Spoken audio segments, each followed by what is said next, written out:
Sometimes I gotta sit back and ask myself, Netflix, what are we doing? What are we doing? I know the camera's like a little crooked. You guys probably won't see it that way, but like I'm getting a new setup. But like, damn, what a great episode. It was slight of a cliffhanger, but I do see the direction that they're going, so I'm not that mad about it. But like, man, this will be a non-chronological order review. I'm gonna just talk about things that stood out to me. I'm not gonna cover everything, but I do have to recognize in my last review, I did not talk about walking down Wheeler. Okay, she did come in clutch. I did see the comments. Y'all was like, y'all talk about Miss Wheeler, y'all talk about Karen. Okay, yes, she took out 3 Demogorgons. Okay, I'm giving her her flowers. Okay, you don't have to come for me anymore in the comments. Okay, give her her flowers. So I'm glad Max is back. I wasn't really sure that she was gonna come through, but Max did come through. Holly got left behind. Man, them kids are something else. Like, I know Tiz called crazy, but the way they beat her ass, bro, like, all you saw at the end of the episode was like she got a dash on the top of her fucking forehead. All them kids doing kumbaya. Like, nah, man, I'm taking some of them niggas with me. They beat the dog out of her. They beat her ass so bad. And dipshit Derek ain't no help. He gonna like, but I get it. His people. But like, man, they beat her something disrespectful. And then Hopper, he catching bodies. I mean, he was catching bodies at first, but like, they don't give a fuck about this military. They just blowing these niggas down. And then Nancy untrained catching bodies too. Like, nobody values life anymore. I mean, granted, I get it. We upside down. The military will kill them, given the opportunity. But like, man, they just blowing through these people.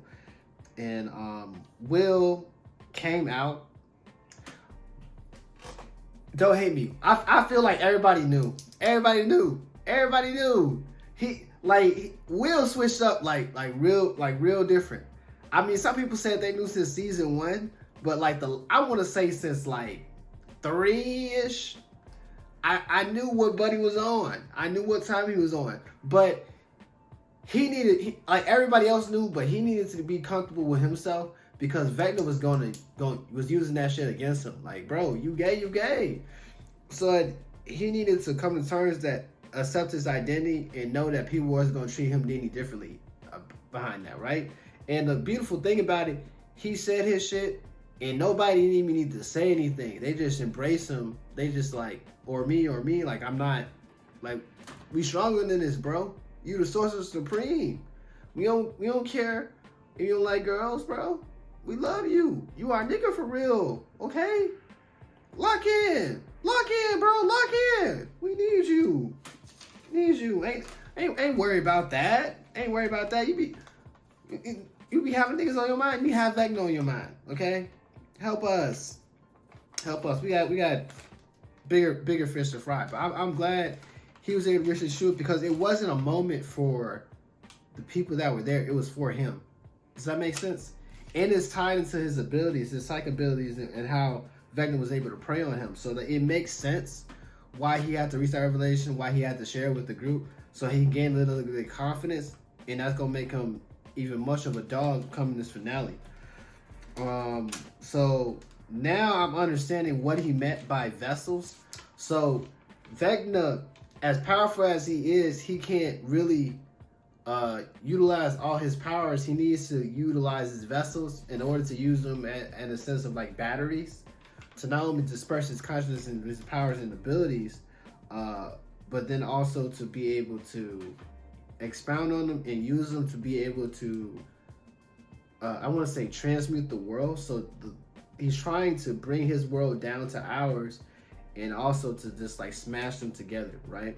I love Steve when he came up with that plan and he used the flashlight and Slinky. That was smart as hell, because now I don't have to worry about these niggas flying through the sky, because that was kind of chaotic. I mean, Hopper, he came with the idea, but if we're just waiting till like the worlds align, meet, and then they line up together, then that makes more sense.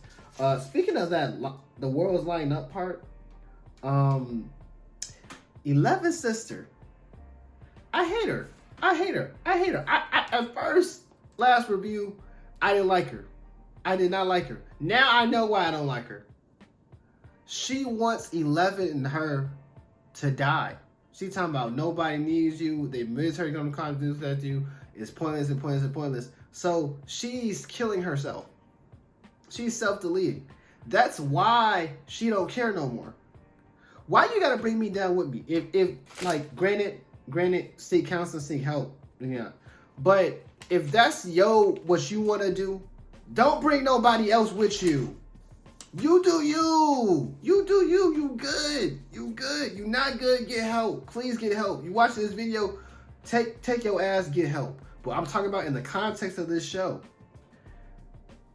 Go by your damn self. Why you trying to bring 11 on your self-delete mission? Don't do that. She got a good and loving family. She got Hopper.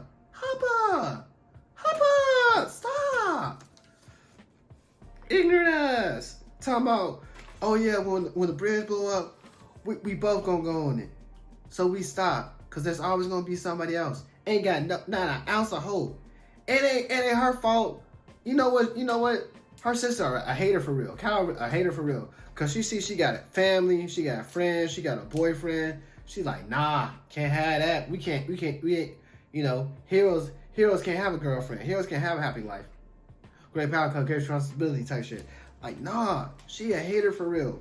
So when she said that, I really want to smack her. I really want to smack her. Reach to the telephone and smack her. Cause like, why are you like that? Why are you like that? I'm glad that Dustin and Steve were able to get a heart-to-heart moment. He still looked beat up in the face, so the cut just ages well. I'm so used to like in television when you flash forward an episode, they don't look as beaten up, but like damn, they're going through it. Like oh my gosh. Look, I'm just looking at my notes briefly to see if there's anything else. I really don't trust Cal. All my notes is literally about Cal.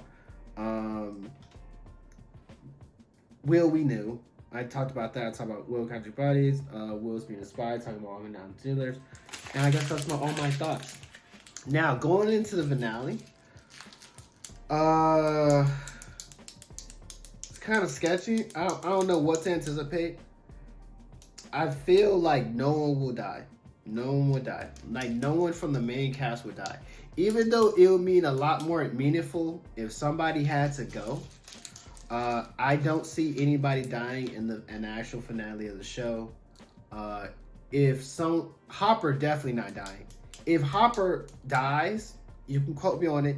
It is the worst finale of a series ever. Cause you teased that nigga death for 2 seasons, and we finally got him back just for him to die again. Like, no, don't do that to us. Don't do that to us. I'm sending you an angry email. You're not taking Hopper from me. On God. But yeah, I do see no one dying, even though it would be more impactful. 11 gonna get the W. They gonna jump him. I'm hoping that Will and 11 between this episode and the finale, they get a connection that she realized like, hey, people really give a fuck about you. You ain't gotta do that stupid shit for real. Like, don't do that. Like, and if you watch this video and you need help, like, seek help. There's people out there that care about you and that love you.